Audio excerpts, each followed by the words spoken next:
पहचान है? ये तलवार कहाँ है? तुम्हें बदन में है। फिर बताओ दिल्ली का राज में कैसे फुटबॉल का इस्तेमाल करोगे? मैं सीख जाऊंगा चाचा जी। सीख जाओगे? चलो तैयारी करो।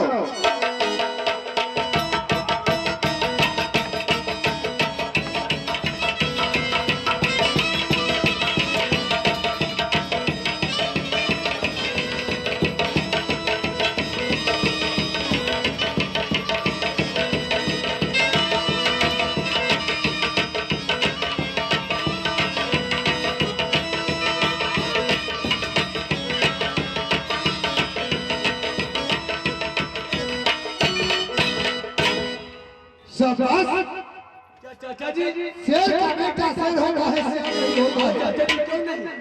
ऐसे लेके तुम दिल्ली का राज में जरूर विजय प्राप्त करोगे। हमारे जय पिताजी बेहुदा, मैं कहता हूँ तुम्हें पढ़ने के लिए पढ़ोगे लोहा लोगे। मेरे पिताजी पढ़ने में मन नहीं लग रहा है। लोहा लेना है? हाँ लोहा लेना है। आज तारीख से बसिया भात खाना छोड़ देना। चलो तैयारी करो।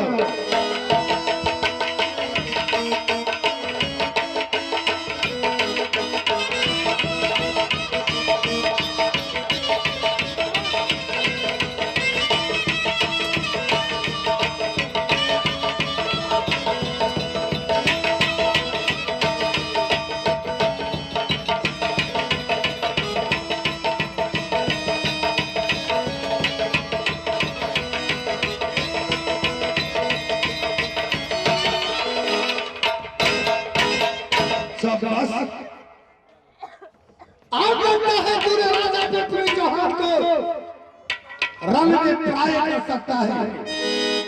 एक दरबार जी चाचा जी सुनो। हाँ बोलो। ये तुम जानता है दिल्ली का राज में एक बार नहीं 7 बार मुगल से लूटा है। हाँ चाचा जी समझ गया? हाँ चाचा जी। वहां जाकर तूने फुटबॉल का मैच खेलना। ठीक है चाचा जी। और खेलते खेलते अगर कहीं शायद हो सकता है वार करे तो पिताजी को चाचा जी को याद करना। ठीक है चाचा जी। तुम रोने में विजय प्राप्त करोगे। ठीक है चाचा। भाभी सोना रानी खुला ये दोनों बालक के आशीर्वाद दो कि दोनों बालक के लिए रात आके मैच खेलने के लिए आपका जो गया हो और फुटबॉल ला कर दे दो।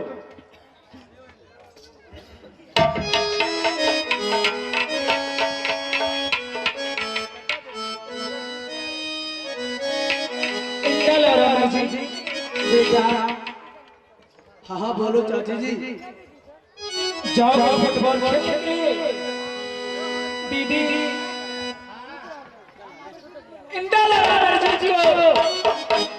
महल से गिर के ला करके दे दो। बेटा खेलने के लिए चाहिए।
बॉल लेकर दे दो ताकि खुशी से खेलेंगे, दिल्ली का राज में जीत कर आएंगे।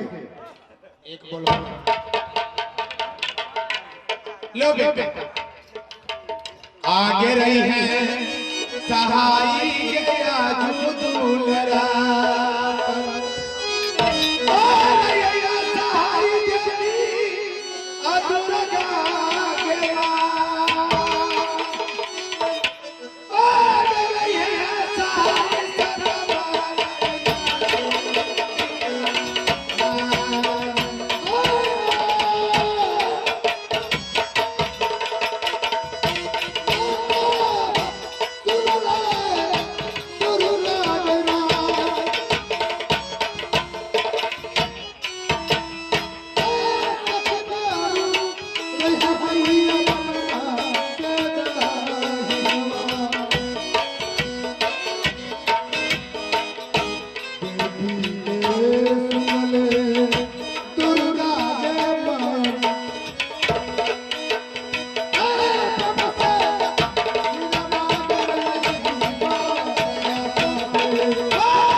फुटबॉल का इस्तेमाल कर लेना। ठीक है चाचा जी। उसके बाद तुम लोग दिल्ली घर जाना। ठीक है चाचा जी। जाओ दोनों भाई अच्छा से रहना और विजय लेकर आना। ठीक है। प्रणाम चाचा जी। आशीर्वाद है दोनों बालक को। प्रणाम प्रणाम चाचा जी। ठीक है भाभी सोना, चिंता करने की कोई बात नहीं है। अभी फूला क्योंकि ये जो जाति है शेर के बेटा शेर होता है, होशियार नहीं बन सकता है, अवश्य होता है। इसलिए चाहे दिल्ली का राज के रुदल से 7 पराये कर डाला। सही बात। 8वां बार इंद्र अमरजीत जरूर पराये कर को लाएंगे। क्यों नहीं?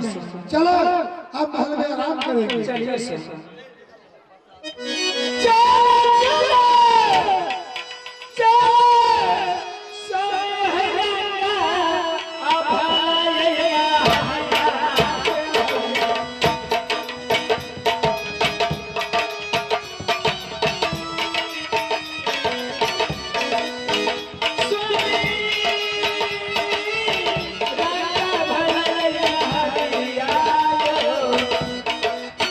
Bhag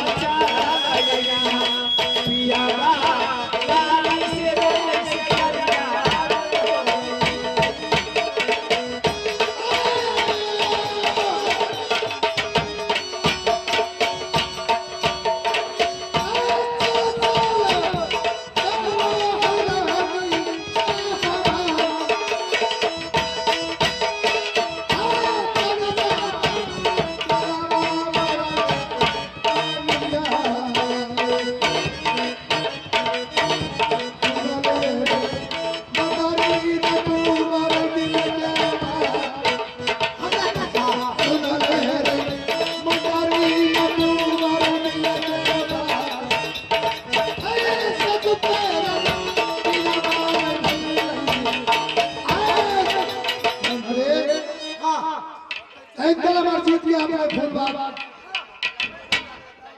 आप 10 मांगे हैं फुटबॉल का इस्तेमाल करने के लिए। अच्छा अपना लेवल भाग में पीछे पीछे तुम जाओ और देखना कि अच्छा से खेलता है या नहीं। ठीक है क्यों जाओ मनाता क्रिकेट में जैसे सौरव गांगुली, राहुल द्रविड़, सचिन तेंदुलकर, इस बात MS धोनी मिला ऐसा सौरव गांगुली सब के खूब खेल लिए हैं। तुम कब देश में नाम भी क्रिकेट का तुम तो शाबाश मंत्री। तो इस बार तू चले जा रंगल मस्जिद के साथ देखना और खेलना। ठीक है जा अरे करे राम दुलारा